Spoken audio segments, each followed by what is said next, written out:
Welcome everyone, this is Renegade Operative and I wanted to share a little bit of a think piece on Code Vein's private network test.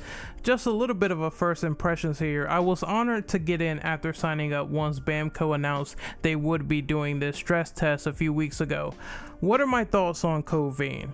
Code Vein is essentially anime Dark Souls. It's pretty cut and dry, it's pretty self-explanatory. Despite the unique art direction, you'll be dodging enemies, countering, and using a vast array of weapons like swords, pipes, and hammers to get the job done. Also staffs as well.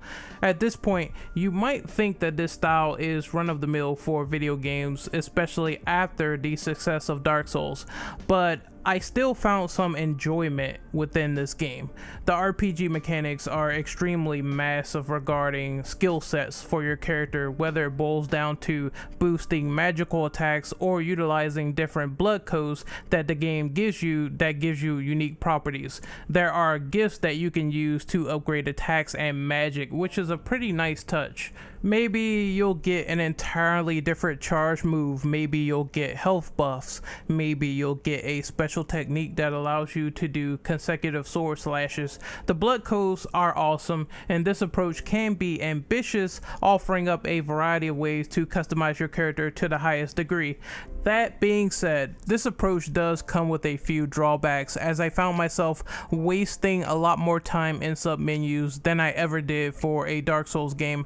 This complexity is not straightforward, so whatever you do, do not skip the tutorial. The combat is serviceable. It's an action RPG rooted in Dark Souls, so it does dip a toe into that slow terrain for me. It can feel a little bit floaty as well. After playing Neo 2 and going back to this, you just wish that the combat was a bit more faster in Code Vein. It's not terrible because you can sway around enemies, punish, dodge, parry, and keep them at bay with blocking. Yet it didn't really feel fully refined, if that makes sense. There are times where I felt like the game told me to backstab an enemy. I tried to do so, and it didn't initiate properly, as an example. At times, there can be issues with the summoning system as well, spawning your partner right into direct danger with no iframes to protect them. You will be destroyed! You will be destroyed! I feel like they could have added more additions from later Souls games, because you can play with like 3 players in the middle of summonings for Bloodborne and Dark Souls 3.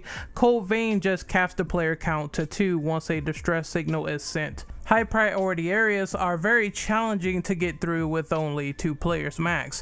This is the reason why I feel like 3 players could make a valuable asset. It could make total sense, so you're not really overwhelmed or you don't have to get over leveled just to tackle these sections on the game. If we dip a toe back into the positive pool, I will say that I love the character customization. It is very on point. If you had any sort of dream to create a fantasy anime character within a game, then this might be the title for you. Lots of depth, lots of faces, clothes, cloaks, all shapes, all sizes, you name it, this game delivers on that promise of making your favorite Sugoi anime avatar. We ultimately have to address the elephant in the room, and that is the frame rate. The frame rate for Code Vein is an absolute nightmare for base PS4 users.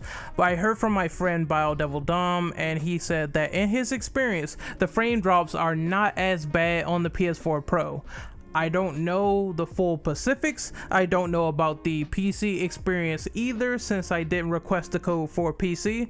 All I know is that for the base PS4, it is terrible with the frame drops. Break a box, get more than 6 enemies on screen, summon your friend, and watch those precious frames flush right into your nearest septic tank. This is another thing that Neo did surprisingly right that Code Vein really needs to do to take a page out of. The option to prioritize frame rate or resolution should be potentially added to Code Vein for people who wish to utilize it.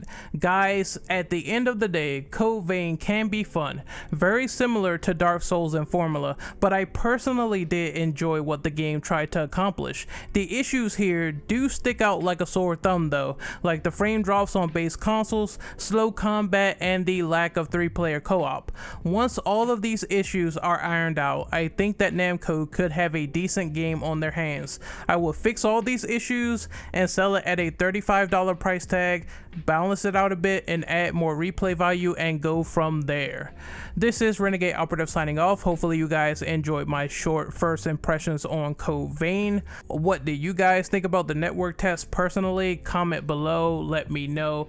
Tell me what you thought about the combat, the RPG mechanics, etc. and I will get back to you at my earliest convenience. Will you be picking this game up on day one, or will you be waiting for a sale? Comment below. Let me know. Like the video if you did enjoy it, and I will see you guys next time. Share it out too, just in case you want to get your friends in on it. It really helps me out. Take care, and once again, be good people. Peace.